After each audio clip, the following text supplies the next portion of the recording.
Hai sobat, gimana kabar kalian? Semoga disehatkan selalu dan banyak rezekinya, amin.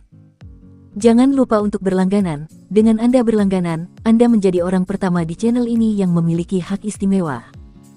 Pada kesempatan kali ini, Sabta Novel akan melanjutkan Tales of Herding Gods episode 1776-1780. Untuk melihat video selengkapnya, sahabat bisa kunjungi playlist yang telah Sabta Novel sediakan. Yuk mari, kita berimajinasi bersama dan masuk ke alur ceritanya.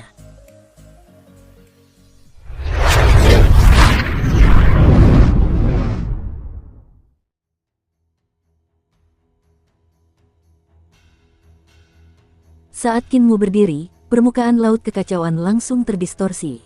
Sebuah roda kekacauan besar terbentuk di belakangnya dan menyapu kekacauan di laut.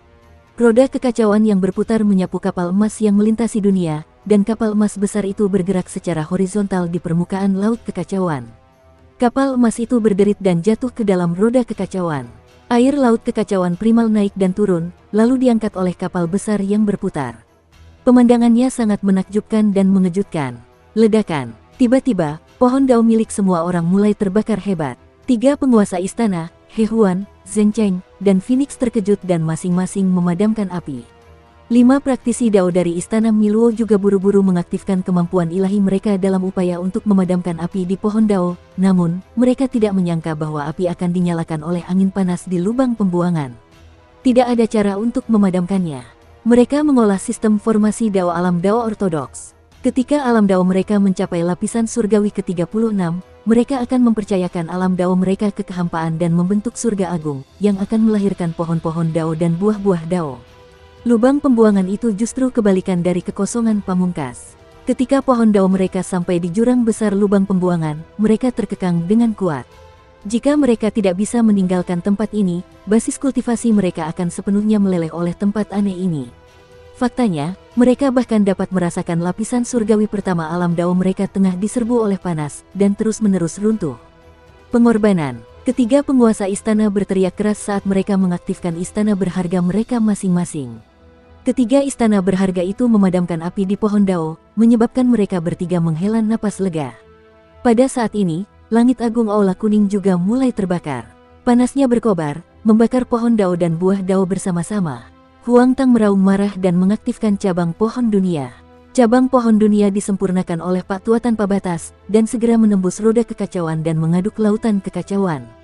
Pohon itu berakar dan tumbuh di permukaan laut, dengan cepat berubah menjadi pohon dunia yang lebih kecil, menopang potongan-potongan ruang hampa untuk menahan kekuatan pamungkas. Api di surga agungnya dan pohon dao serta buah dao seketika padam. Hanya surga agung dan pohon dao milik Kaisar pendiri Qin Ye yang tidak terbakar oleh panas dan tidak terpengaruh sedikit pun. Semua orang mengangkat kepala dan melihat wajah Qin Mu dan Ling Yuxiu. Ekspresi mereka berubah drastis, tetapi Kaisar pendiri dan yang lainnya menunjukkan ekspresi gembira.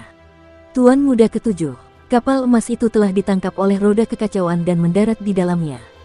Selain Kaisar pendiri Qin Ye, pemuja surgawi Yue, Lan Yutian, dan yang lainnya, ada juga 6 praktisi dao seperti Hall Master Zheng Cheng. Ketika kepala balai Zheng Cheng melihat wajah Qin Mu dengan jelas, hatinya terasa dingin. Ia segera membawa 5 orang lainnya kembali dan melompat keluar dari kapal emas untuk melarikan diri dari roda kekacauan itu. Tiba-tiba dia teringat bahwa pohon dao miliknya masih ada di kapal. Kepala aula Zheng Cheng segera mengerahkan kekuatan sihirnya untuk mencoba mengambil kembali pohon dao miliknya, tetapi pohon dao miliknya telah mengikat kapal emas tersebut. Lan Yutian, Su Senghua, dan yang lainnya telah menekan akar pohon dao di Istana Emas, dan mustahil untuk mengambilnya kembali dalam waktu singkat. Sebelumnya, ketika Lan Yutian dan Su Senghua menekan akar pohon dao miliknya, kepala balai Zheng Cheng sama sekali tidak menganggapnya serius. Sekarang, dia menangis terseduh-seduh di dalam hatinya. Dia ingin menangis tetapi tidak ada air mata. Dia tidak bisa membuatnya melepaskan pohon dao, apalagi ada buah dao miliknya di pohon dao. Kepala balai Zheng Cheng tahu bahwa ia tidak dapat mengambil kembali pohon dao. Ia segera mengambil keputusan dan buah dao terbang keluar dari pohon satu demi satu. Karena dia tidak dapat mengambil pohon dao, dia akan mengambil buah dao terlebih dahulu. Setidaknya itu akan menyelamatkan sebagian dari kultivasinya. Pada saat buah daunnya jatuh dari pohon, cahaya pedang Kaisar pendiri terbang dan menembus satu demi satu buah dao. Pada saat itu, Qin Mu akhirnya berdiri sepenuhnya. Sebuah bayangan besar muncul di depan kapal emas, menyelimuti 6 praktisi kuat Istana Miluo seperti Master Aula Zhencheng. Kepala Balai Zhencheng menggertakkan giginya dan membunuh untuk kembali ke kapal emas.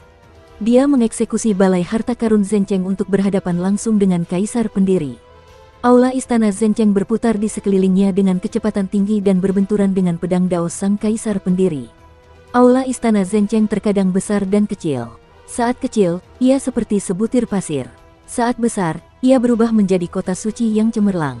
Cahaya pedang Sang Kaisar Pendiri melesat melewati kota, seolah-olah ia telah memasuki labirin. Sulit baginya untuk menerobos labirin dan mendekati tubuh aslinya. Tidak apa-apa jika pohon Dao miliknya tertinggal di kapal emas, tetapi jika buah Dao miliknya hilang, kekuatannya akan sangat hilang.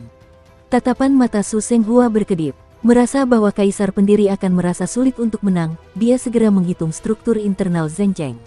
Kepala Balai Zhencheng jelas ahli dalam aljabar. Zhenchengnya berisi soal-soal aljabar yang sulit, dan menyelesaikannya akan merugikannya. Sayang sekali Dao Master Lin Xuan tidak ada di sini. Jika dia ada, tidak akan begitu sulit untuk menerobos Zhencheng. Su Senghua sepenuhnya fokus untuk mencoba menerobos struktur Zhencheng, sementara mata Lan Yutian kosong. Dia tidak tahu apa-apa tentang tata letak aula Zhencheng yang seperti labirin. Dia tidak memiliki banyak prestasi dalam aljabar. Saat Master Istana Zhencheng kembali ke kapal emas, permukaan laut mendidih dan permukaan laut meledak. Roda kekacauan besar lainnya muncul dari laut. 6 jalur berputar di sekitarnya, mendistorsi waktu dan ruang. 5 orang peraih Dao dari Istana Yiluo yang mengikuti guru Istana Zhencheng juga bermaksud untuk kembali ke kapal emas. Salah satu dari mereka sedikit ceroboh dan melewati roda kekacauan yang besar. Dia langsung menghilang tanpa jejak. 4 Taois lainnya dari Istana Yiluo terkejut dan saling memandang. 2 lainnya melewati roda kekacauan primal yang sedang naik untuk mencari rekan Taois mereka sementara 2 lainnya bergegas ke kapal emas. Mereka membantu kepala Istana Zhencheng melawan Kaisar Qinye yang mendirikan negara. Saat mereka berdua bergegas ke roda kekacauan utama, mata mereka tiba-tiba menyala. Ketika mata mereka beradaptasi dengan cahaya, mereka terkejut menemukan bahwa tubuh fisik mereka benar-benar telah berubah menjadi 2 naga betina. Dan tubuh asli mereka telah menghilang. Bukan hanya itu saja, roh primordial mereka juga telah berubah menjadi roh primordial naga hak. Jangan panik, salah satu praktisi Dao Istana Miluo membuka mulutnya, tetapi mengeluarkan suara mendesing dan buru-buru berkomunikasi dalam bahasa Dao. Dia berteriak, ini adalah Dao reinkarnasi yang paling dikuasai oleh Tuan Muda Ketujuh. Dia dapat mengubah struktur tubuh dan roh primordial kita, tetapi dia tidak dapat mengubah pemahaman kita tentang teknik Dao dan seni ilahi. Buah Dao pohon Dao kita masih ada di sana. Kedua naga betina itu segera merasakan abijna Dao agung mereka, hanya untuk menemukan bahwa abijna Dao agung mereka masih ada di sana. Baru kemudian mereka merasa rileks. Kedua naga betina itu melihat sekeliling dengan penuh harap, hanya untuk melihat gelembung-gelembung dengan berbagai ukuran mengambang di dunia ini di dalam roda kekacauan. Gelembung-gelembung itu berwarna-warni dan aneh seperti mimpi. Tiba-tiba, mereka melihat seekor naga betina lain dan tidak dapat menahan keterkejutan yang amat sangat. Mereka mengaktifkan buah Dao pohon Dao dan langsung mengubah tubuh mereka, berubah menjadi bentuk kepala ayam dan tubuh manusia. Mereka sangat kuat dan mengepakkan sayap mereka saat mereka terbang menuju naga betina itu. Mereka melewati gelembung dan tiba-tiba merasa pusing. Ketika situasi berakhir, mereka melihat bahwa bentuk mereka telah berubah lagi. Mereka berubah menjadi 2 ular hijau yang menggeliat di tanah. Kemampuan ilahi Tuan Muda Ketujuh tidak dapat melakukan apapun terhadap orang yang telah mencapai Dao. Keduanya merasakan buah pohon Dao dan sekali lagi mengaktifkan kemampuan ilahi mereka untuk mengubah tubuh mereka. Kekuatan seseorang yang telah mencapai Dao sepenuhnya ditampilkan. Dalam sekejap, mereka berubah menjadi bentuk kepala ular dan tubuh manusia. Mereka masih sangat kuat saat mereka keluar dari gelembung. Mereka baru saja meninggalkan gelembung ini ketika mereka memasuki gelembung lain dan berubah menjadi 2 pohon tua. Pikiran kedua praktisi Dao itu agak bingung, tetapi mereka segera ingat siapa mereka. Mereka melihat 2 pohon tua itu muncul dari tanah dan berubah menjadi 2 manusia pohon yang kekar. Mereka melangkah keluar dari dunia gelembung ini. Mereka melangkah ke gelembung lain, namun jatuh ke laut dan berubah menjadi 2 ikan kecil.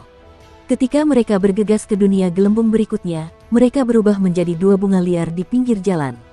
Ketika mereka memasuki dunia gelembung yang lain, mereka berubah menjadi 2 belalang yang melompat-lompat. Setiap kali mereka memasuki dunia gelembung, kesadaran mereka menjadi semakin kabur. Namun, praktisi Dao pada dasarnya kuat, dan mereka selalu dapat terbangun dengan hati Dao mereka. Hanya saja setiap kali mereka terbangun, butuh waktu semakin lama, yang menyebabkan mereka berdua khawatir apakah mereka akan mampu membangunkan kesadaran diri mereka di lain waktu. Namun, tetap berada di dunia gelembung juga bukan solusi. Ini karena dunia gelembung akan meledak dan musnah dari waktu ke waktu. Seiring dengan meledaknya gelembung, setiap kali akan terjadi kehancuran dunia dan malapetaka penciptaan, itu adalah hilangnya kekuatan kultivasi mereka. Lebih jauh lagi, ketika gelembung itu hancur, gelembung-gelembung baru akan lahir, dan tidak akan ada akhirnya. Kedua praktisi Tao itu terus bergerak di antara gelembung-gelembung. Praktisi Tao lainnya yang mereka cari telah lama menghilang. Begitu saja, mereka mengalami reinkarnasi yang tak terhitung jumlahnya. Akhirnya, ketika mereka memasuki dunia gelembung lain, mereka berubah menjadi dua bagian permata kekacauan. Kesadaran dalam dua keping permata kekacauan itu berangsur-angsur menjadi tenang bersama dengan ki yang kacau, berubah menjadi keadaan yang kacau.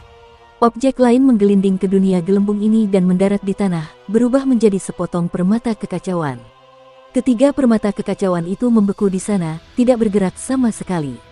Mereka tidak memiliki kesadaran atau pikiran apapun.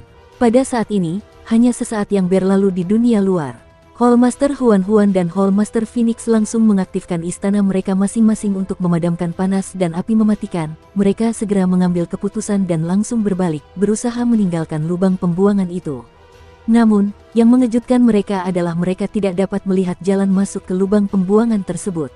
Mereka mengangkat kepala dan melihat ke atas. Yang dapat mereka lihat hanyalah langit berbentuk bulat, dan di dalamnya ada bencana besar yang bersiul dan bergelombang. Kepala Aula Hehuan mengangkat tangannya untuk meraih tangan kepala Aula Phoenix yang telah terbang dan menariknya kembali. Dia menggelengkan kepalanya dan berkata dengan suara rendah, "Jangan pergi. Jika kamu masuk, kamu akan jatuh ke jalan reinkarnasi, dan hidupmu akan lebih buruk daripada kematian."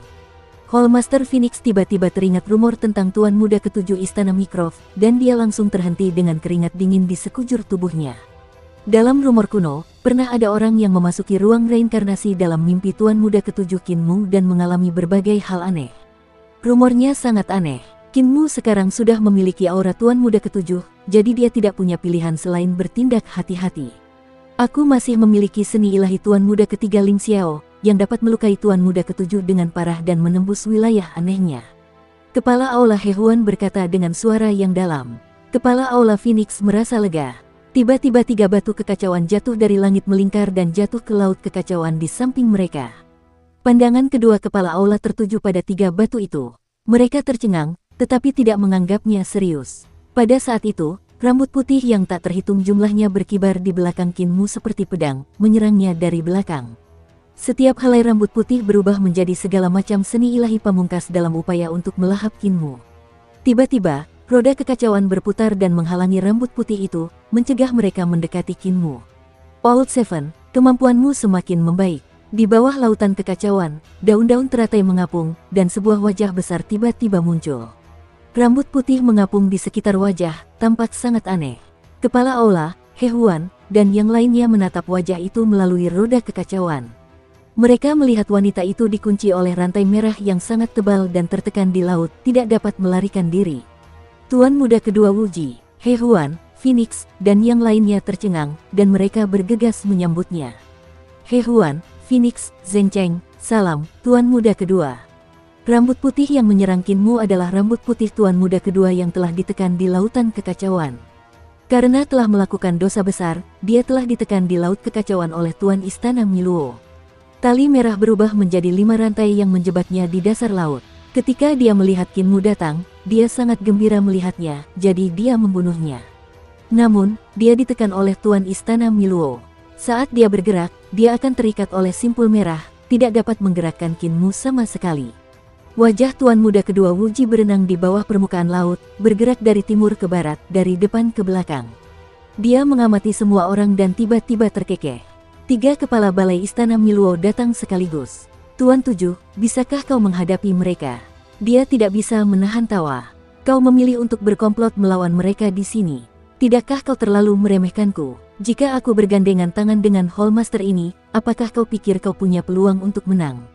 Kakak kedua, kau tidak bisa melakukan apapun padaku jika kau belum melarikan diri.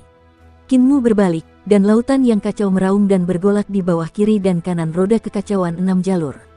Ombak melonjak ke langit, mengguncang istana berharga dari 2 master aula dan pohon dunia kecil dari aula kuning, menyebabkan tubuh semua orang bergoyang. Tidak mungkin bagimu untuk melakukan apapun padaku bahkan jika kamu bergandengan tangan dengan mereka, kata Tuan Muda kedua Wuji sambil tersenyum.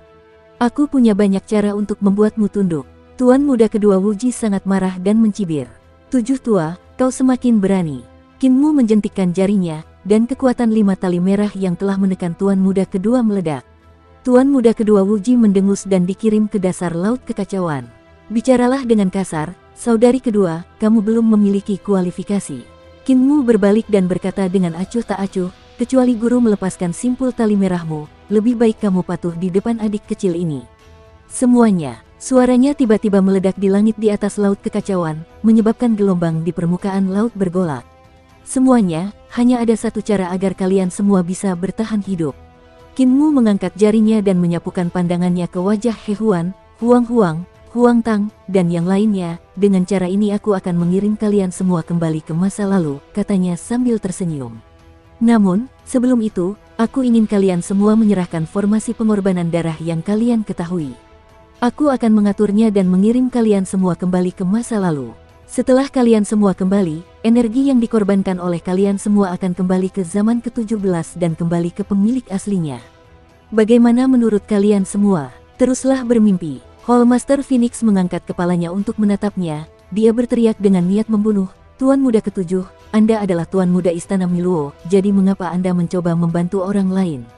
Tidak apa-apa jika Anda tidak membantu Istana Miluo, tetapi Anda sebenarnya sedang bergerak melawan Istana Miluo. Jika guru tahu, Kinmu menunjuk dengan jari Hongmengnya, dan Hall Master Phoenix tercengang. Dia hendak bertahan ketika dia melihat jari Kinmu menusuk ke arah kapal emas yang melintasi dunia di belakangnya. Di atas kapal emas yang melintasi dunia, Kepala Balai Zheng Cheng memimpin 2 praktisi Dao Istana Miluo untuk bertarung dengan Kaisar Pendiri dan yang lainnya. Tiba-tiba, dia merasakan bahaya mendekat, dan dia buru-buru mengubah tubuhnya, mengubah Balai Zheng Cheng menjadi kota suci. Saat dia bergeser, dia jatuh ke kota suci untuk menghindar. Aula harta karun Zheng Cheng sangat cerdik, dan struktur di dalamnya sangat rumit. Diperkirakan serangan Kinmu tidak akan dapat melukainya. Astaga! Dia menghindar ke arah Zheng Cheng, dan salah satu praktisi Dao yang telah bertarung bersama Kaisar Pendiri langsung terkejut. Dia tertusuk di jantung alisnya oleh jari Hongmeng. Jari itu sangat kuat. Saat Hongmeng Vital Ki melewati jantung alisnya, itu berubah menjadi perubahan besar vitalitas Ki, yang kemudian berubah menjadi Ki primordial. 5 tatanan tertinggi berubah, dan ketika berubah menjadi vitalitas Tai Chi, kekuatan jari ini berasal dari gelabelannya. Ketika jari kekacauan primordial melewati bagian belakang kepalanya, ukurannya hanya sebesar jari, tetapi ketika melewati dahinya, ukurannya sudah sebesar mangkuk. Tai Chi Yuan Qi berputar, dan Qi Yin dan yang langsung berevolusi menjadi dao bawaan yang tak terhitung jumlahnya. Dengan bunyi bel, dao bawaan meledak dari gelabelannya, membentuk lonceng kosmik yang mengembang dengan cepat dan mekar ke depan. Meskipun ketujuh Tuan Muda Istana Miluo telah menerima ajaran dari Tuan Istana Miluo dan mengolah ki vital kekacauan primordial serta rune kekacauan primordial, meskipun seni dewa mereka sama, hal-hal yang mereka pahami berbeda. Sebagian besar Tuan Muda Istana Miluo juga telah mengolah satu jari kekacauan primordial, tetapi ketika kekuatan satu jari kekacauan primordial Kinmu meletus, itu akan membentuk domain Dao berbentuk lonceng dengan pola Dao yang akan berevolusi menjadi bentuk kelahiran alam semesta. Itu luar biasa kuat. Ini adalah hasil tekniknya dan juga hasil Dao Agung yang dikembangkannya. Kinmu menarik jarinya, tatapannya tertuju pada Hall Master Phoenix. Aku sudah lama merasakan kemampuan Hall Master Phoenix. Ketika aku melompat keluar dari perangkap Jade Capital, Hall Master Phoenix dan Hall Master lainnya mengelilingiku. Beraninya kalian mengepung Tuan Muda Istana Miluo dan sekarang kalian ingin mengatakan bahwa kalian mencoba untuk membelakangiku. Sungguh lelucon. Di atas kapal emas yang melintasi dunia, praktisi Dao Istana Miluo yang telah dipukul oleh jari Kinmu juga sangat tegas. Dia segera memenggal kepalanya sendiri dalam upaya untuk dilahirkan kembali sehingga dia bisa menumbuhkan kepala lainnya. Namun, yang lebih mengejutkannya adalah ketika kepala barunya tumbuh, masih ada luka Dao yang disebabkan oleh jari Kinmu di bagian belakang dahinya. Dia dapat merasakan bahwa dimanapun kekuatan jari Kinmu lewat, Dao besar yang telah dia kembangkan akan hancur, membentuk bekas yang tak terhapuskan. Bukan hanya itu saja, luka-luka Dao masih menargetkan tubuh jasmani dan roh primordialnya, menyebabkan kultivasinya menjadi semakin rendah. Selanjutnya, seiring berjalannya waktu, cedera daunnya menunjukkan tanda-tanda makin parah. Buah daunnya terbang dan hendak mendarat di tengah alisnya untuk menutupi luka-lukanya ketika tiba-tiba buah itu terbelah menjadi ratusan bagian. Pemuja surgawi Yue melihat keuntungan itu dan segera mengiris buah daunnya. Lan Yutian terbang dan dalam beberapa lompatan, dia mengirim formasi Dao itu ke laut kekacauan dan mati secara tidak wajar. Tuan Muda Ketujuh, Anda tidak bisa menahan kami. Kepala Aula Hehuan melihat situasi itu dan berteriak, kalian telah melawan arus dan melukai sesama murid kalian. Setelah kami meninggalkan tempat ini, kami pasti akan memberitahu Tuan Muda Istana Miluo untuk menyingkirkan para penjahat demi Istana Miluo. Astaga, Kinmu menunjukkan jari lainnya, dan itu masih jari kekacauan primordial. Di atas kapal emas, kepala balai Zheng Cheng baru saja meninggalkan balai harta karun ketika kekuatan jari tiba-tiba menyerangnya. Ia buru-buru menghindar, dan praktisi Dao lainnya langsung terperangkap dalam baku tembak. Ia tertusuk buah Dao dari pohon Dao oleh jari kekacauan primordial. Kemampuannya tiba-tiba menurun, dan dia langsung dibunuh oleh Yang Mulia Surgawi, Lang Yi, dan yang lainnya. Yang Mulia dan yang lainnya mengulurkan tangan dan terbang maju untuk membunuh pohon Dao milik Master Aula Zheng Cheng. Mereka mencoba menghancurkan pohon itu untuk melemahkan kemampuan Master Aula Zheng Cheng terlebih dahulu. Su Senghua tidak maju tetapi terus menghitung keajaiban aljabar di balai harta karun Zheng Cheng. Tatapan mata Kinmu tertuju pada Huang Tang dan berkata, aku tidak punya permusuhan dengan 5 tetua Feng Shu. Setelah saudara Dao Huang Tang meninggalkan pohon dunia kecil ini, aku akan mengirimmu kembali ke eramu. Bagaimana menurutmu? Alis putih Huang Tang berkibar, dia mencibir, Tuan Muda Ketujuh, apa yang telah mencapai Dao cari setelah berkultivasi dengan susah payah? Yang kita cari adalah kehidupan abadi, umur panjang abadi. Langit dan bumi akan binasa tetapi aku tidak akan binasa, alam semesta akan menurun tetapi aku tidak akan menurun. Kau mengirimku kembali ke eraku, bukankah itu berarti kau ingin aku mati? Selain itu, dengan pohon dunia di sekitar, aku tidak punya pilihan. Kinmu tersenyum tipis dan tatapannya tertuju pada pohon dunia kecil. Pak Tua Wuya juga tidak akan bisa mencapai jurang besar yang runtuh itu. Tidak harus. Suara Pak Tua Wuya terdengar dari pohon dunia kecil, dia mencibir. Kakak ketujuh Istana Miro, kau terlalu sombong. Kakak ketiga Istana Miro telah menyembunyikan seni ilahinya di jantung alis gadis itu hanya untuk menargetkanmu. Kau mungkin tidak dapat lolos dari malapetaka ini. Kali ini, tidak akan mudah untuk membantumu. Senyum di wajah Kinmu membeku dan tatapannya mendarat di hati kepala balai persatuan. Kakak ketiga memiliki seni ilahi yang tersembunyi di hati alis kepala balai Hehuan, jadi bagaimana mungkin aku tidak tahu? Ada 2 seni ilahi di hati alisnya, dan salah satunya telah digunakan ketika dia bertarung denganmu. Betapa menakjubkannya itu. Namun, ketika dia menggunakan seni ilahi ini, aku melihat melalui hati alisnya dan tahu ada seni ilahi lainnya. Langkah kakinya terpisah, dan dia menoleh ke samping. Nyonya, pergilah bersembunyi di kapal emas untuk sementara waktu. Lin Yuxiu merapikan pakaiannya dan berkata, hati-hati. Jika kamu tidak bisa menang, jangan mencoba menjadi kuat. Kinmu mengangguk dan tersenyum. Aku akan mengurusnya. Lin Yuxiu terbang keluar dari aula kekacauan dan mendarat di kapal emas. Kinmu tiba-tiba berteriak pelan, dan aula kekacauan bergemuruh. Ki kekacauan memenuhi udara, dan aula harta karun pun lenyap. Sungai kekacauan yang panjang tiba-tiba muncul di belakang Kinmu. Setiap kata menyebar, dan panjangnya tak terkira. Sungai kekacauan itu mengalir deras, dan samar-samar terlihat dunia yang lebih luas di bawahnya. Alam semesta itu sunyi, dan sungguh mengejutkan bahwa itu adalah alam semesta prasejarah. Di laut kekacauan, Tuan Muda kedua Wuji ditekan oleh tali merah dan ditarik ke laut kekacauan. Tidak mudah baginya untuk membebaskan diri, jadi dia tetap diam dan mencari kesempatan untuk menyerang Kinmu secara diam-diam. Ketika dia melihat 16 sungai kekacauan, dia tidak dapat menahan diri untuk memuji, Tuan Ketujuh, kamu akan menjadi seorang Dao. Kamu hanya perlu menyeberangi 16 sungai ini untuk menjadi Tuan Muda Ketujuh. Pada saat itu, aku mungkin bukan tandinganmu. Kinmu menutup telinga. Tuan Muda kedua Wuji mencibir, dia terkekeh, Phoenix, Hehuan, kalian berdua gadis kecil dengarkan baik-baik. Kalian tidak perlu membunuhnya. Kalian hanya perlu memaksanya ke sungai kekacauan dan dia secara alami akan kembali menjadi Tuan Muda Ketujuh. Ini adalah cara termudah untuk menghadapinya. Kinmu mendengus dingin dan melambaikan kelima jarinya. Kekuatan Red Note yang ditinggalkan oleh Master Istana Mikrov langsung dipicu olehnya. Ledakan, Tuan Muda kedua Wuji dikurung dengan berat dan ditarik ke kedalaman lautan kekacauan.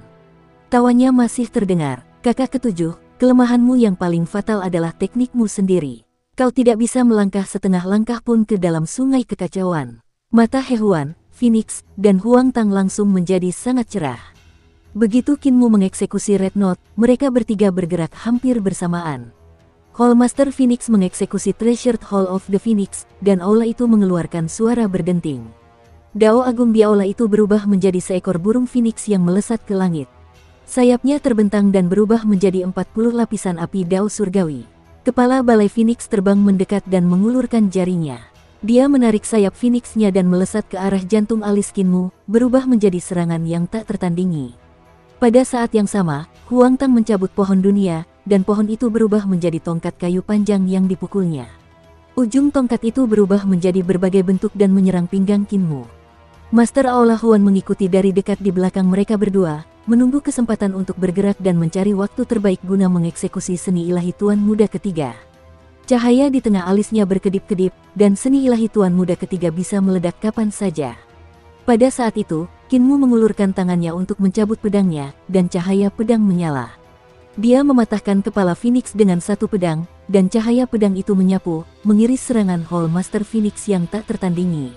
Astaga, cahaya pedang mengiris Hall Master Phoenix, dan aula itu langsung terbelah menjadi dua. Kepala balai Phoenix tercengang dan terbang ke langit. Dia berubah menjadi burung Phoenix api yang terbang di atas lautan yang kacau dan bergegas menuju Kinmu. Dia menempel di permukaan laut dan bergerak sangat cepat, mengiris ki yang kacau di permukaan laut. Tepat saat dia hendak bergegas, sehelai daun teratai tiba-tiba menggulung di permukaan laut dan membungkusnya. Palace Master Phoenix tidak siap. Dia berjuang untuk melepaskan diri dari daun teratai dan mengepakkan sayapnya untuk terbang. Namun, dia secara tidak sengaja melewati roda kekacauan purba. Saat roda kekacauan utama berputar, tubuhnya terpelintir dan suara berderak datang dari dalam tubuhnya. Palace Master Phoenix tahu ada yang tidak beres. Tiba-tiba ia mengepakkan sayapnya dan sebuah pohon payung muncul dari tanah. Pohon itu tumbuh semakin besar di dalam roda kekacauan purba, menopang roda kekacauan purba sehingga kekuatan roda kekacauan purba ini tidak dapat dilepaskan. Tekanan padanya langsung berkurang, dan dia mendarat di dahan pohon parasol untuk mengatur napas. Pada saat itu, 5 roda kekacauan lainnya terbang, dan ketika 6 roda kekacauan saling tumpang tindih, pohon parasol langsung hancur berkeping-keping. Kepala Aula Phoenix mengepakkan sayapnya, dan saat dia mengepakkannya, sayapnya meledak, berubah menjadi bola-bola ki kekacauan yang jatuh. Dia bergegas keluar, tetapi sebelum dia bisa keluar dari roda kekacauan, dia berubah menjadi bola ki kekacauan dan jatuh ke laut. Di sisi lain, tongkat kayu yang berubah dari pohon dunia di tangan Huang Tang muncul di depan Kinmu. Begitu cahaya pedang Kinmu menghilang, tongkat kayu itu menghantam dada Kinmu dengan bunyi dentingan. Kekuatan mengerikan yang terkandung dalam serangan ini meledak dan membuat Kinmu terlempar mundur. Suara mendesing. Huang Tang memutar tongkat kayu itu dengan sekuat tenaga, dan tongkat itu berputar di tangannya. Mahkota di atas tongkat kayu itu tumbuh dengan cepat, menjadi semakin besar.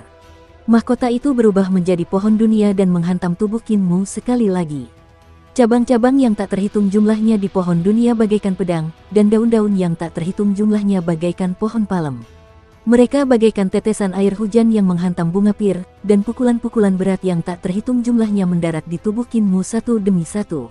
Ini bukan lagi kemampuan Huang Tang. Sebaliknya, Pak Tua Wu yang menggunakan tangan Huang Tang untuk menyerang Kinmu. Kinmu terhuyung mundur dan menuju sungai kekacauan di belakangnya. Aku jatuh ke sungai kekacauan. Mata Huang Tang terbelalak kegirangan saat dia melihat langkah kaki Kinmu menuruni sungai kekacauan. Pada saat itu, sebuah panggung teratai reruntuhan yang kembali muncul dari sungai kekacauan dan menopang tubuh Kinmu. Panggung teratai itu mengapung di permukaan sungai, tetapi telapak kaki Kinmu sama sekali tidak menyentuh sungai. Buya, apakah kamu sudah lupa? Kamu dan aku sudah bertarung selama setengah tahun, tetapi kamu masih belum bisa mendorongku ke sungai kekacauan. Kinmu berdiri di atas panggung teratai dan menjalankan jalur perubahan besar untuk berubah menjadi kapak dewa. Dia mendorongnya secara horizontal ke pohon dunia kecil. Kau sudah melakukannya bahkan dengan kekuatan penuhmu, apalagi hanya cabang. Huang Tang bertarung dengan sekuat tenaga, dan kekuatan pohon dunia kecil meledak. Daunnya berubah menjadi 36 surga, dan pohon itu tampak memiliki surga yang tak terhitung jumlahnya yang tergantung di atasnya saat menekan Kinmu. Cahaya aks bertabrakan dengan pohon dunia, membelah langit dan menebas tubuh pohon dunia kecil. Kekuatan keduanya meledak, dan singgasana teratai pamungkas di bawah kaki Kinmu berdesing dan berputar. Ia bergerak secara horizontal di sepanjang permukaan sungai dan didorong oleh kekuatan besar, menyeberang dari satu sungai kekacauan yang panjang ke sungai kekacauan yang lain. Huang Tang berlari kencang seolah-olah sedang terbang, mengerahkan kekuatan pohon dunia kecil hingga batas maksimal. Dalam sekejap, mereka berdua menyeberangi sungai-sungai panjang. Tiba-tiba, terdengar suara retakan keras, dan mahkota pohon dunia kecil itu terbang keluar. Pohon itu telah terpotong oleh gerakan Kinmu, terlalu mudah. Huang Tang mengangkat tubuh pohon dunia dan menghantamkannya ke kepala Kinmu. Pada saat itu, kapak dewa perubahan besar di tangan Kinmu menghilang, dan cahaya pedang menusuk, melesat melewati jantung alis Huang Tang. Pembelahan bencana, ledakan. Kedua serangan mereka berhasil. Panggung teratai Kinmu jatuh ke sungai kekacauan dan meluncur di permukaan sungai. Huang Tang terbang mundur, dan tubuhnya melesat melewati permukaan sungai. Daging di punggungnya terkikis oleh malapetaka yang membelah, dan segera, semuanya menjadi kekacauan berdarah. Ketika Kinmu mundur ke sungai kekacauan ke-10, dia akhirnya menstabilkan tubuhnya. Tiba-tiba, penglihatannya kabur, dan kepala Aula He Huan terbang mendekat. Saat itu adalah saat dia bertarung melawan pohon dunia, dan kekuatan lamanya baru saja hilang, tetapi kekuatan barunya belum lahir. Tuan Muda ke-7, silakan pergi. Alis Master Aula He Huan tiba-tiba terbelah. Ada hamparan cahaya ungu yang luas di tengah alisnya, dan aula yang megah bisa terlihat samar-samar di dalamnya. Aula itu tampaknya tidak berada di tengah alisnya. Aula itu tampak seperti berada di sungai kekacauan di zaman ke-16. Ledakan, pintu aula terbuka lebar, dan sesosok tubuh kekar duduk di aula. Tubuhnya tidak bergerak, tetapi dia menyerang dengan telapak tangannya. Master Aula He Huan telah memanfaatkan kesempatan yang sangat cerdik untuk mengeksekusi seni bela diri Tuan Muda ketiga saat Kinmu masih lemah setelah berhasil menembus Master Aula Phoenix, Master Aula Huang, dan pohon dunia kecil. Namun, seni ilahi ini bukanlah seni ilahi yang sebenarnya. Itu adalah jembatan yang menghubungkan ke kehancuran zaman ke-16. Tuan Muda ketiga Ling Xiao sedang duduk di aula Ling Xiao-nya, dan dia menggunakan jembatan ini untuk mengeksekusi seni ilahi. Ketika hati Master Aula Persatuan Joy terbuka, Tuan Muda ketiga memukulkan telapak tangannya, lalu cahaya ungu terang memancar keluar, dan jejak telapak tangan yang besar terkirim ke dahi Kinmu. Tiba-tiba, Kinmu mengangkat kepalanya dan tersenyum tipis. Sebuah peti mati dewa penguburan jalan tiba-tiba muncul di depannya, dan dia berdiri. Telapak tangan Tuan Muda ketiga menghantam peti mati dewa penguburan jalan. Kakak ketiga, aku sudah lama menunggumu. Di belakang peti mati dewa, Kinmu memiliki 5 paku dewa jalur pembantaian di telapak tangannya. Dia menusukkannya ke bagian belakang peti mati, dan 5 paku dewa jalur pembantaian menusuk ke 5 jari Tuan Muda ketiga. Dukung terus channel YouTube Sabta Novel. Tidak ada lagi jejak perubahan besar di peti mati dewa, jadi seharusnya peti itu sudah dipindahkan oleh Kinmu. Serangan Tuan Muda ketiga memang kejam, tetapi peti mati dewa jalur pemakaman ini juga bukan barang biasa. Peti mati ini telah disempurnakan secara pribadi oleh Tuan Muda Agung untuk menekan perubahan besar. Kekuatan Tuan Muda Agung terlalu kuat, jadi dia telah bersusah payah untuk menyempurnakan peti mati suci ini hingga ke titik di mana bahkan perubahan besar pun tidak dapat dihindari. Itu adalah peti mati suci nomor 1 di dunia. 5 kuku ilahi jalur pembantaian menusuk telapak tangan Tuan Muda ketiga dan memakukan jari-jarinya. Kekuatan telapak tangannya langsung ditekan, tetapi kekuatan serangan ini sangat hebat. Masih ada sebagian kekuatan yang melewati peti mati dan menghantam tubuh Kinmu. Kinmu memuntahkan darah, dan dengan tangannya yang lain, dia memegang paku-paku dewa jalur pembantaian dan memakukannya ke dalam peti mati satu demi satu, menusukkannya ke pergelangan tangan dan lengan Tuan Muda ketiga. Dulu kau ingin memasukkanku ke dalam peti mati, jadi biar aku yang memasukkanmu lebih dulu. Di sisi lain, Huang Tang terlempar keluar dari sungai panjang akibat serangan Kinmu. Saat ia muncul ke permukaan laut, ia menusukkan tubuh pohon itu ke laut kekacauan. Ia meluncur di sepanjang permukaan laut dan menciptakan 2 gelombang besar yang kacau untuk memisahkan kedua sisi. Tiba-tiba, pohon dunia kecil menabrak daun teratai dan mengangkatnya, akhirnya menghilangkan kekuatan serangan Kinmu. Kaki Huang Tang berhenti dan ia mendarat di atas daun teratai. Garis darah tiba-tiba muncul di tengah alisnya dan dia mendengus pelan. Tubuhnya bergetar tanpa henti saat dia menopang dirinya dengan tubuh pohon dunia kecil. Dia mengerahkan kekuatan sihirnya dalam upaya untuk menekan kerusakan yang disebabkan oleh serangan Kinmu. Namun, tidak apa-apa jika dia tidak mengerahkan kekuatan sihirnya. Dengan eksekusi ini, pedang yang telah ditusuk Kinmu di jantung alisnya tampaknya telah menerima nutrisi dan kekuatan jalur pedangnya meningkat pesat. Huang Tang berteriak, dan pohon dao di belakangnya menggembung. Langit agung yang meliputi langit muncul, dan buah dao bersinar cemerlang. Dengan satu putaran, lapisan langit muncul. Buah daunnya berputar 36 kali berturut-turut, dan 36 lapisan surga muncul, meningkatkan kekuatan sihirnya hingga ekstrim. Tiba-tiba, wajahnya menjadi semakin merah. Pedang pemecah malapetaka Kinmu dipelihara secara ekstrim oleh kekuatan sihirnya, dan pedang Ki di belakangnya menyapu langit, menghancurkan 36 lapisan langit secara berurutan. Cahaya pedang juga melesat ke segala arah di langit yang luas seperti naga dan ular yang merayap. Tak lama kemudian, langit yang luas itu hancur. Astaga, cahaya pedang melesat keluar dari buah dao miliknya. Itu adalah jalur pedang-pedang pemecah malapetaka, yang telah menyerbu dao agungnya dan menghancurkan dao miliknya. Cahaya pedang itu semakin membesar, dan dalam sekejap, menyebar ke segala arah. Tiba-tiba, cahaya pedang mendarat di pohon dao miliknya. Ini buruk, hatinya perlahan tenggelam. Jalur pedang yang terkandung dalam pedang pemecah malapetaka Kinmu berbeda dari yang lain. Jika dia tidak dengan paksa menggunakan kekuatan sihirnya untuk menekannya, masih ada kemungkinan untuk menyempurnakan pedang ini. Akan tetapi, jika dia dengan paksa mengeksekusi kekuatan sihirnya, kekuatan pedang ini akan meningkat ke tingkat yang melampaui apa yang dapat dia tahan.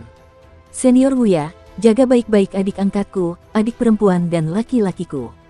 Huang Tang tahu bahwa dia tidak akan bisa melarikan diri, dan hatinya dipenuhi dengan kesedihan dan kemarahan. Dia berteriak keras dan menendang dengan keras, membuat tubuh pohon dunia kecil itu terbang ke udara. Dia meraung marah dan mendorong badan pohon itu dengan tangan kanannya saat dia menginjak lautan yang kacau dan menyerbu ke depan. Hong, hong, hong, langkah kakinya mendarat dan meledak di permukaan laut, menimbulkan kekacauan. Huang Tang berlari kencang dan tidak lagi menahan kekuatan pedang Kinmu. Sebaliknya, ia meningkatkan kultivasinya hingga ekstrim dan mendorong pohon dunia ke dalam sungai kekacauan, langsung menyerbu ke arah Kinmu. Di belakangnya, langit yang luas runtuh dan cahaya pedang tumpah dari pohon dao. Dao agung yang telah ia kembangkan dengan susah payah di alam semesta terus-menerus dihancurkan oleh cahaya pedang. Tak lama kemudian, cahaya pedang di tubuh jasmaninya pun perlahan-lahan menusuk keluar dari bawah kulitnya, menghancurkan fungsi tubuh jasmaninya. Ya! Huang Tang membuka mulutnya dan meraung keras, tetapi darah dao menyembur keluar dari mulutnya. Darah mengalir keluar dari mata, telinga, mulut, hidung, dan mulutnya, tumpah ke sungai kekacauan. Di sungai, paku dewa jalur pembantaian telah dipaku di lengan kanan atas Tuan Muda Ketiga. Seluruh lengan kanan Tuan Muda Ketiga Ling Xiao telah kehilangan semua kekuatan sihirnya, dan ia ditekan oleh peti mati dewa jalur pemakaman. Ia terkejut dan marah. Tepat saat dia hendak memotong lengan kanannya untuk melepaskan diri dari tekanan itu, pohon dunia kecil tiba-tiba menekan tubuh jasmani ketua Aula He Huan dan menabrak peti mati dewa jalur pemakaman, mengirim ketua Aula He Huan ke dalamnya. Ketika peti mati dewa jalan pemakaman menabrak tubuh Kinmu, platform teratai reruntuhan yang kembali di bawah kaki Kinmu langsung retak terbuka, memperlihatkan platform teratai tingkat kedua. Aliran ki yang kacau menyembur keluar dari polong teratai. Huang Tang meraung marah, dan rambut putihnya diwarnai merah oleh darah daunnya sendiri. Dia mendorong pohon dunia kecil ke depan dengan sekuat tenaga. Kekuatan pohon dunia kecil mekar, dan seni dewa yang tak terhitung jumlahnya meledak dari buku itu, membombardir peti mati dewa jalan pemakaman. Di belakang peti mati dewa, Kinmu memuntahkan seteguk besar darah. Kelopak bunga di sekitar tempat duduk teratai jatuh dan terbang ke atas. Mereka berputar dan menebas ke arah Huang Tang yang berada di belakang peti mati. Kepala Huang Tang teriris oleh bunga teratai, dan roh primordialnya terbunuh oleh kelopak bunga teratai lainnya. Tubuh jasmani dan roh primordialnya terpelintir dan hancur. Kepalanya melayang ke sungai yang panjang, dan Kinmu terlihat tertimpa reruntuhan hingga ke sungai ke-15. Dia hendak melangkah ke sungai ke-16. Kekuatan pohon dunia kecil masih berkembang saat membombardir peti mati dewa pemakaman Dao. Dia bukan orang yang menggunakan kekuatan pohon dunia kecil.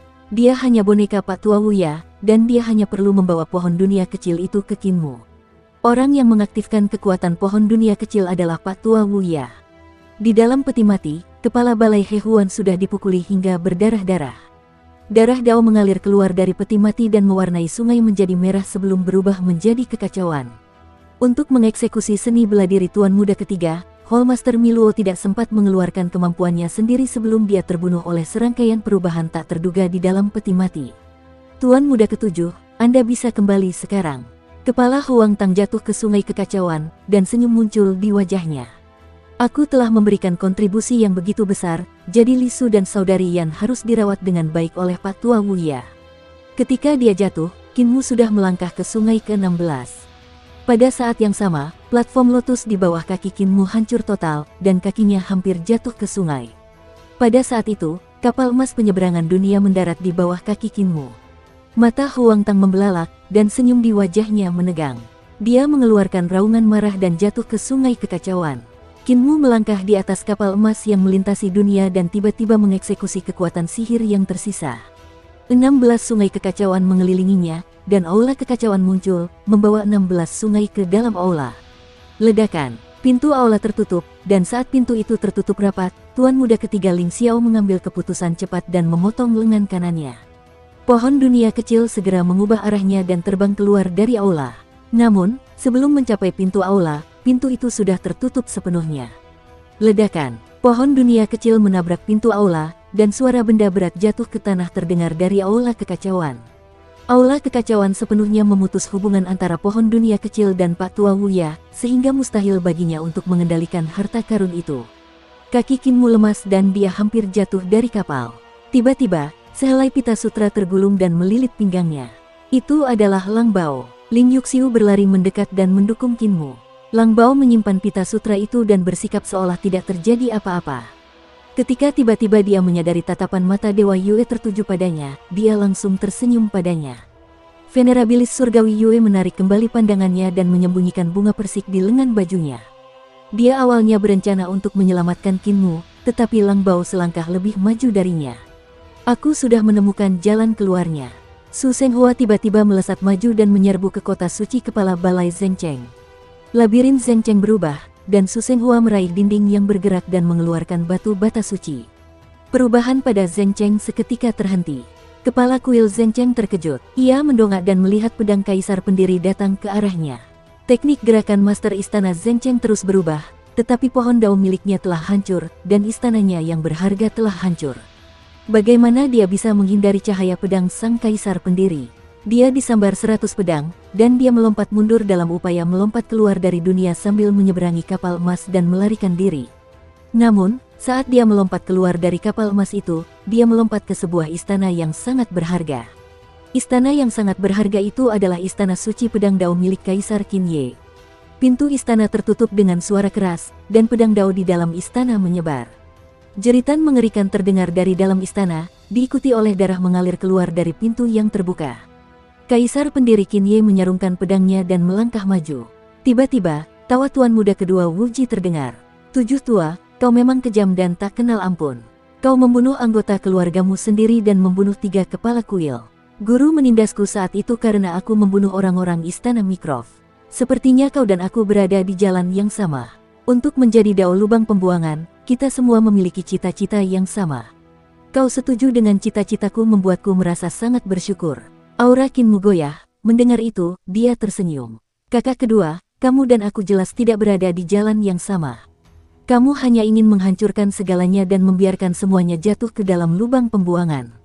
Hanya ada lubang pembuangan yang tersisa di dunia ini, dan satu-satunya makhluk hidup adalah kamu.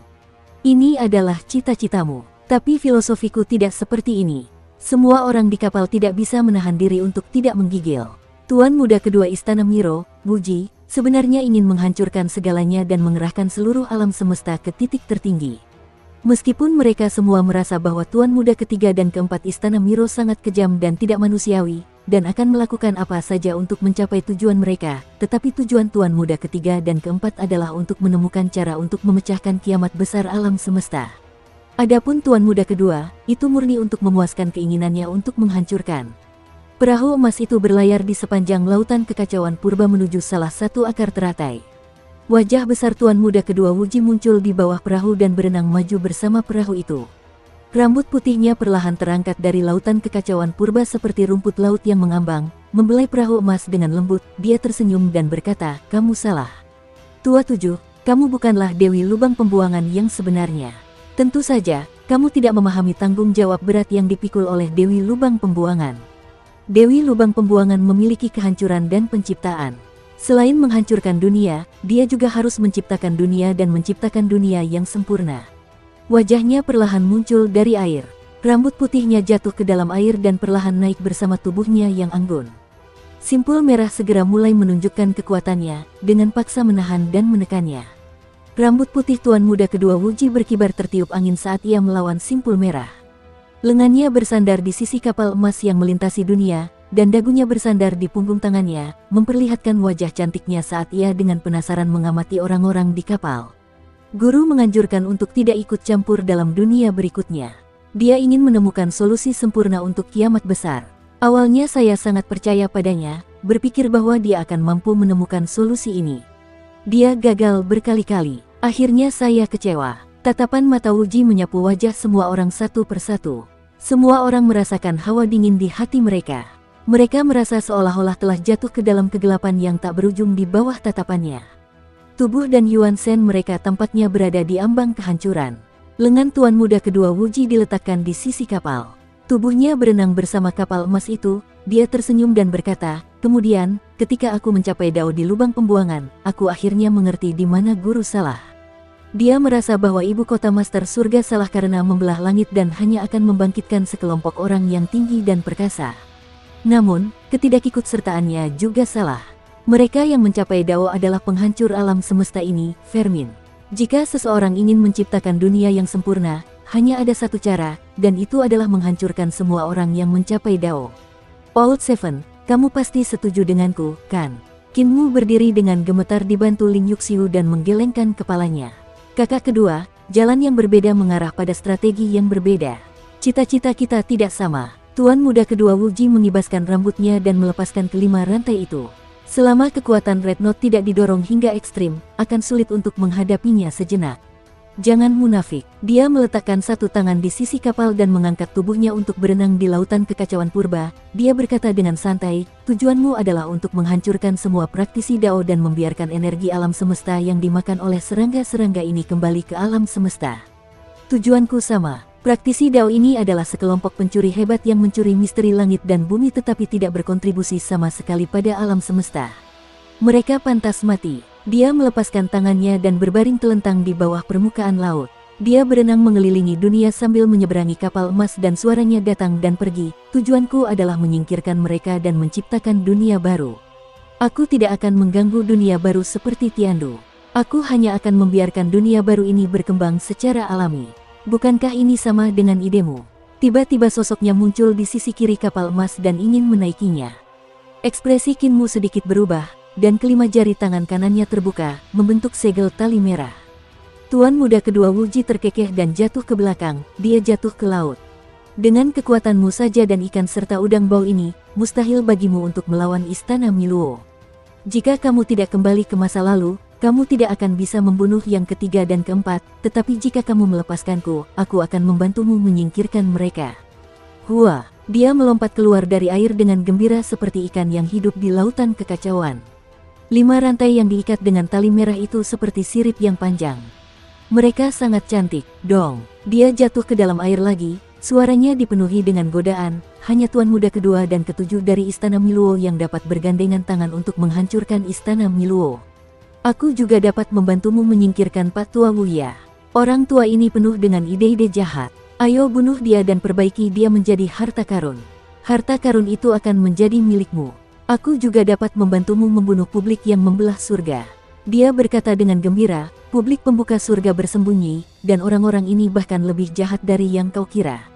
Tidak akan mudah membunuh mereka. Tapi aku bisa." Si tua 7, kapal emas itu tiba-tiba terkunci oleh rambutnya dan tidak bisa bergerak maju.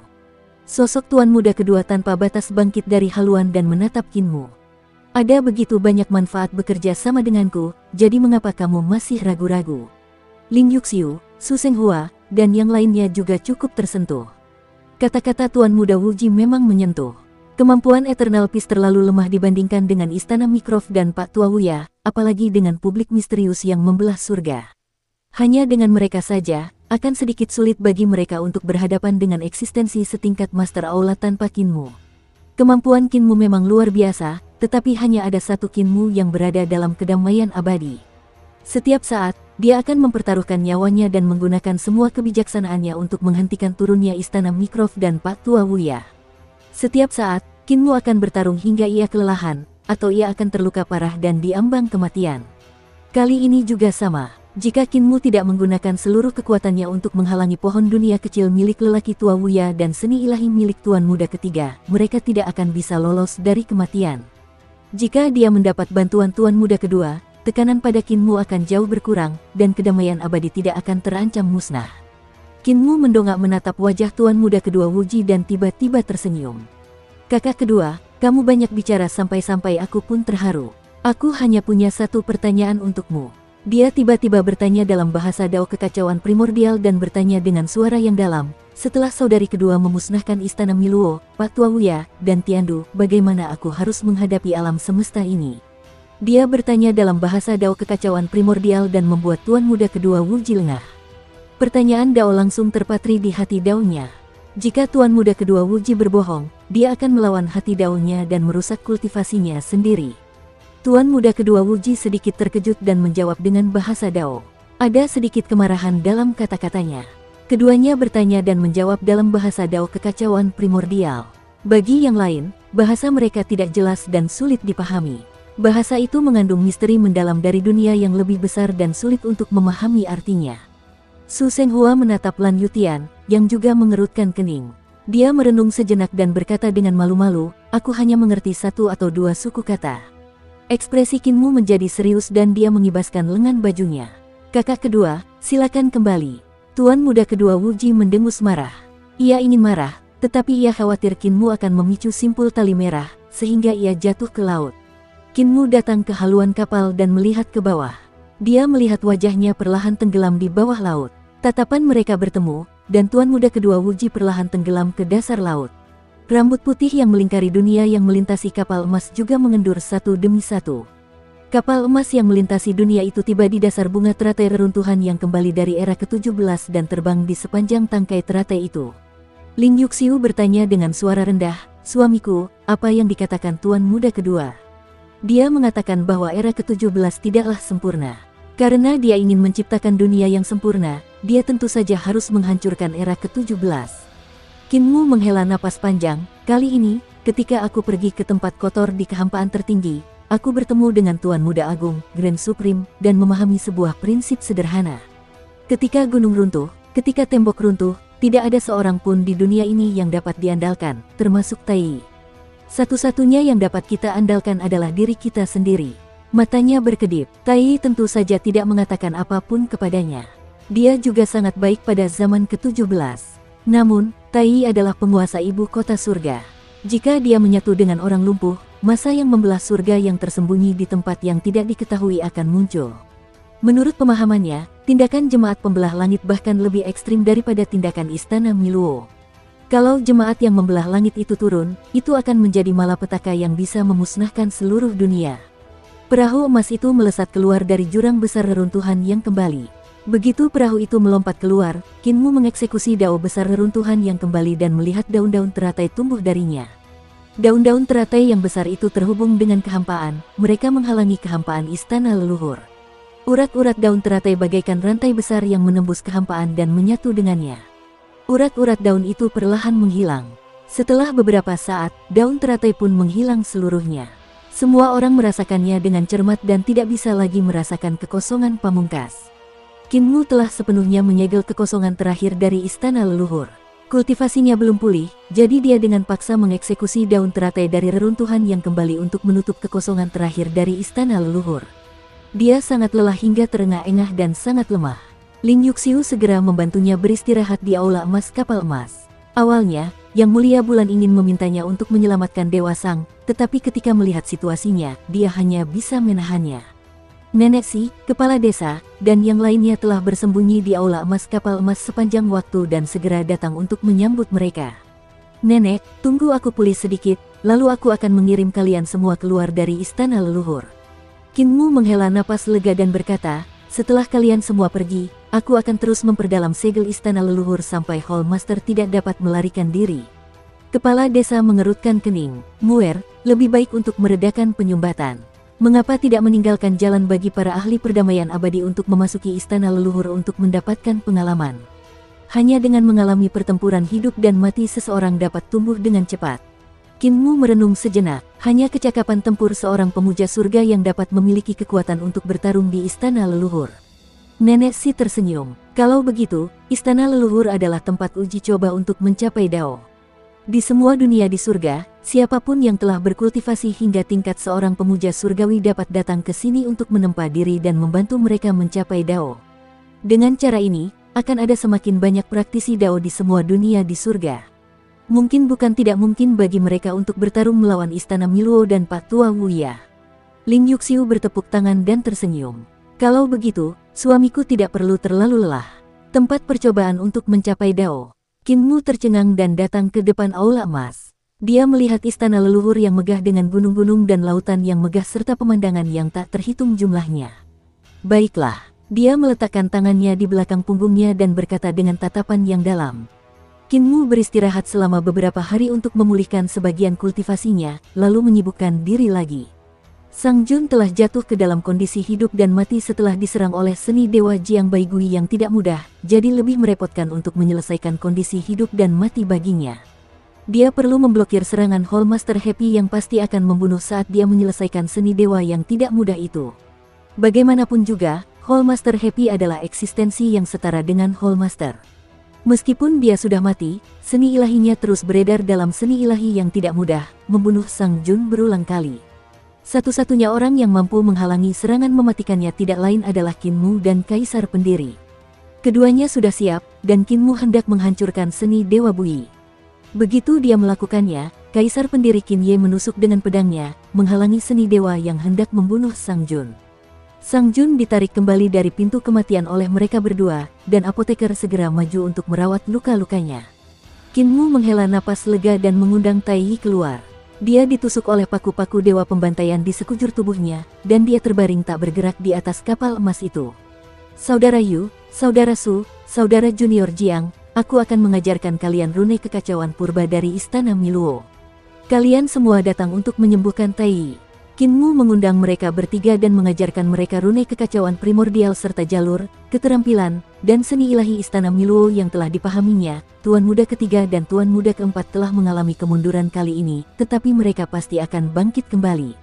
Pak Tua Wuya juga akan menyembuhkan luka daunnya cepat atau lambat dan muncul lagi. Kalian semua harus menyembuhkan Tai Yi sesegera mungkin. Jiang Baigui ragu sejenak sebelum bertanya, bukankah kakak kedua mengatakan bahwa Tai Yi adalah penguasa ibu kota surga? Jika kita dapat menyembuhkannya, jika perkumpulan pembuka surga ibu kota surga datang mencari kita. Menyembuhkan Tai Yi dan masyarakat pembuka surga yang datang mencari kita adalah dua hal yang berbeda. Kinmu tersenyum. Heaven Opening Society tidak akan datang mencari kita dengan mudah. Jika mereka bisa menemukan kita, mereka pasti sudah datang mencari kita sejak lama. Bagaimanapun, perubahan besar telah menjaga Gunung Hitam Besar selama miliaran tahun dan telah dikirim ke zaman keempat oleh Master Istana Mycroft. Jika orang yang mereka cari adalah perubahan besar, mereka akan memiliki banyak peluang.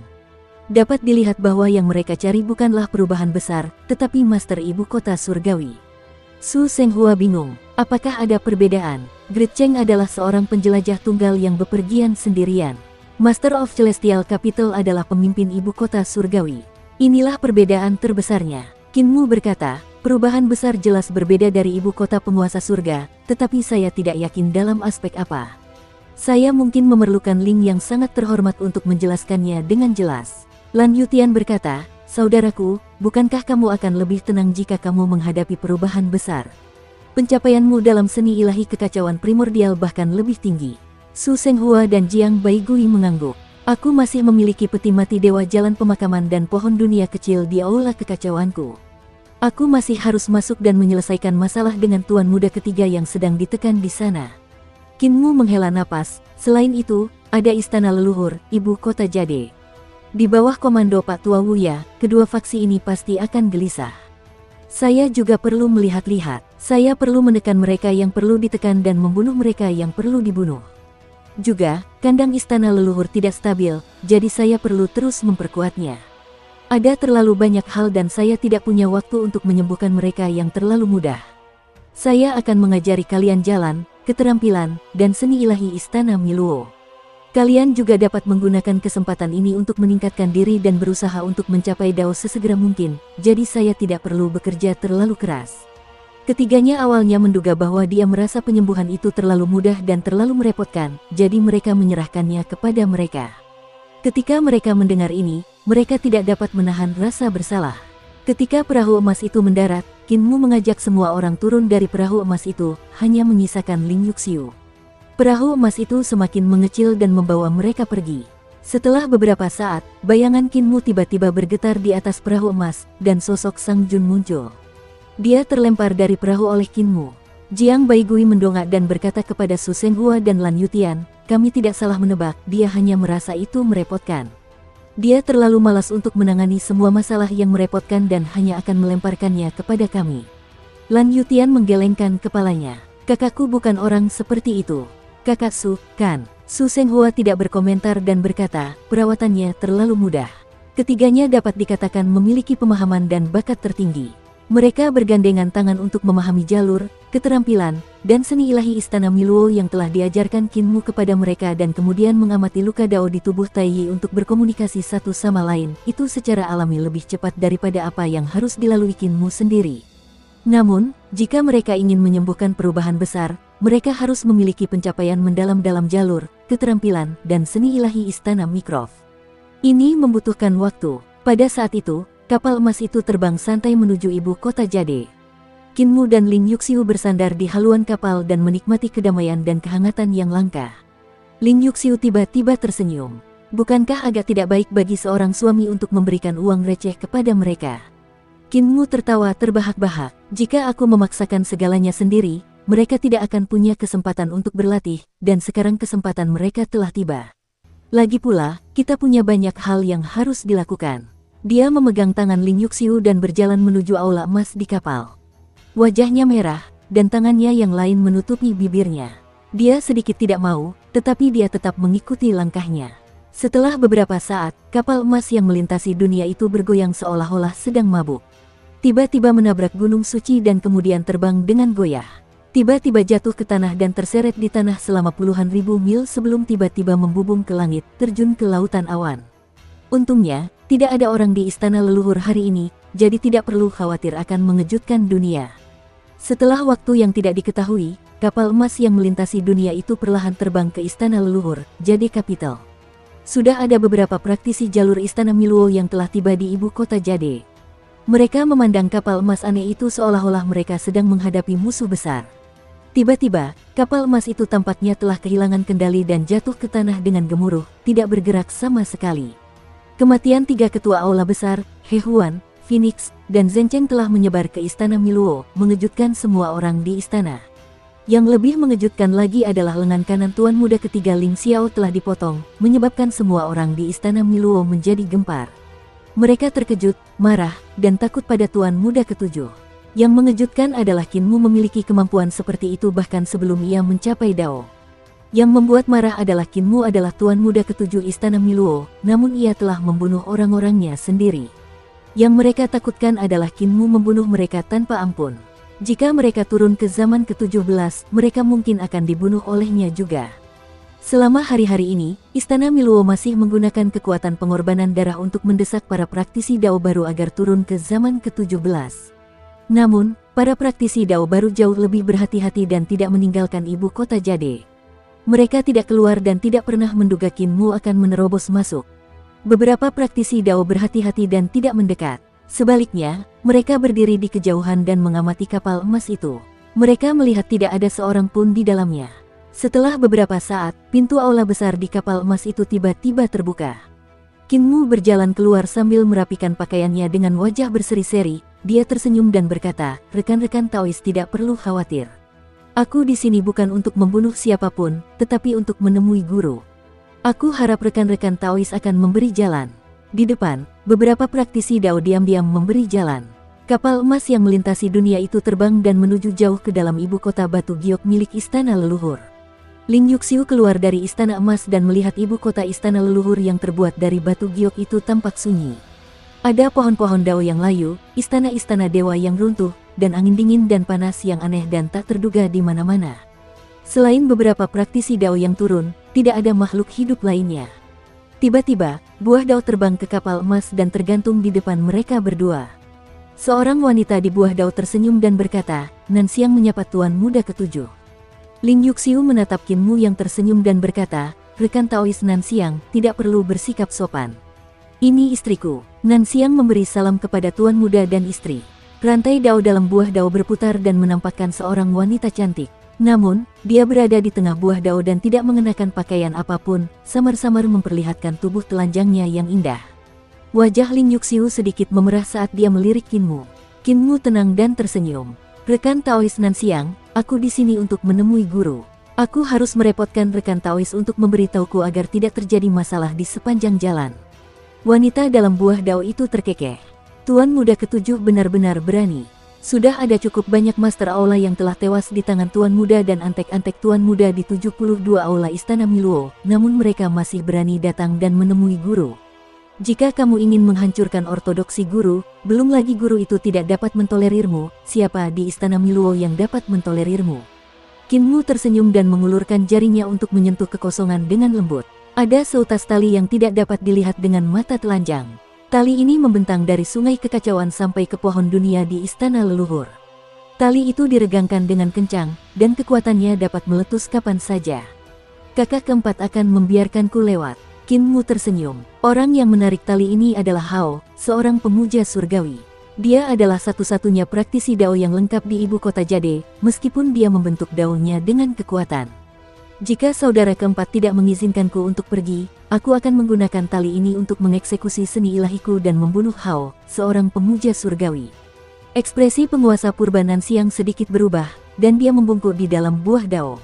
"Tuan muda, mohon tunggu." Buah dao terbang tergesa-gesa. Perahu emas itu terus membawa Qin Mu dan istrinya maju, dan mereka segera tiba di sisi sungai panjang pertama yang penuh kekacauan. Angin dan ombak di sungai itu ganas, dan ombaknya deras. Sungai yang panjang itu tak berujung, dan orang tidak dapat melihat ujungnya. Orang hanya dapat melihat banyak sekali kehidupan yang berjuang dan mati di sungai, kehancuran. Perahu emas itu berhenti. Qin Mu dan istrinya menunggu sebentar, dan buah dao terbang keluar dari sungai panjang kekacauan. Nanxiang Yuan Jun berkata kepada Qin Mu, "Tuan muda, nyonya." Tuan muda keempat berkata bahwa kalian berdua dapat menyeberangi sungai, dan dia tidak akan menghentikan kalian. Namun, dia hanya dapat menjamin bahwa dia tidak akan bergerak. Mengenai apakah yang lain akan bergerak atau tidak, itu tidak ada hubungannya dengan dia. Qin Mu membungkukkan badannya dengan rasa terima kasih. "Terima kasih atas perhatianmu, Nanxiang. Saya tidak berani." Nanxiang membalas salam dalam buah dao. "Saya akan memimpin jalan untuk tuan muda." Ketika perahu emas itu berlayar ke sungai kekacauan, Ling Yuxiu mengamatinya dengan saksama dan melihat buah dao itu tiba-tiba hancur seolah-olah sedang dikupas dari kepompong. Wanita dalam buah dao itu meregangkan tubuhnya dan benar-benar berjalan keluar dari buah dao. Rantai dao dan pola dao pada buah dao berubah menjadi bulu besar dan menutupi tubuhnya. Sangat indah. Tuan Yuan Nanxiang mengangkat pakaiannya dan melilitkannya di dadanya, hanya menyisakan sehelai salju putih di belakangnya. Ia tersenyum dan berkata, "Saya belum pernah mendengar tuan muda menyebut seorang istri sebelumnya." Ling Yuxiu tersenyum dan berkata, "Kami baru saja menikah belum lama ini. Setelah suamiku dan aku menikah, kami menghancurkan pengadilan surgawi." Tuan Yuan Nanxiang tercengang. "Jadi alasan mengapa istriku dan tuan muda menikah adalah untuk menghancurkan istana surgawi?" Ling Yuxiu tersenyum dan berkata, "Kami berencana untuk punya anak. Suamiku berkata bahwa dia ingin datang ke istana Miluo untuk menemui guru. Setelah datang dan pergi selama sekitar 2 tahun, anak itu lahir ketika kami tiba di istana Miluo. Kami dapat meminta guru untuk memberinya nama." Hati Nanxiang bergetar dan dia tidak mengatakan apa-apa lagi. Menghancurkan istana surgawi setelah menikah berarti Qin Mu yakin akan kemenangan, sehingga mereka bisa menikah. Sekarang Qin Mu berencana untuk memiliki anak, mungkinkah itu berarti dia cukup percaya diri untuk menghancurkan istana Miluo?